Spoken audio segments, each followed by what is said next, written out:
तर मंडळी फायनली येऊन पोचलोय कणकवलेक. तर मस्त की व्हिडिओ वगैरे काढला आणि एक लपडा झाला म्हणजे माझी बॅगच तुटली चढता चढता. गर्दी तर जाम होती. आता चला घरात. कमाने बघा कशी वाटतं, एकदम भारी की नाही. तुम्ही कणकवली स्टेशन बघितला.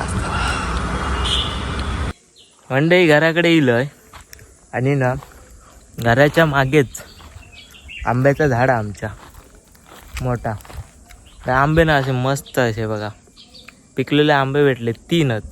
त्याच्यातलं मी एक घेतलंय आणि आता खाऊक सुरुवात केलंय. मस्त एकदम गोड आणि खाली पण पडले त्याकडे. आणि घराचं काम पण चालू आपल्या. अर्धा झाला म्हणजे 10% रावला असतात. पहिलं मी आंबो खाऊन घेते. हा घर आपला थोडा त्या खिडकी लावची रवली असायची. परत आणि मी म्हणत होते ना तो ह्यो आंबो खाऊक सुरुवात करत आहे. संपवून टाकते सगळं. तर म्हणजे व्हिडिओ कसं वाटलं नक्की सांगा. आवडलं असतं तर लाईक आणि सबस्क्राईब करू विसरू नका. कसा काय आता व्हिडिओ तुमका भेटत जातले.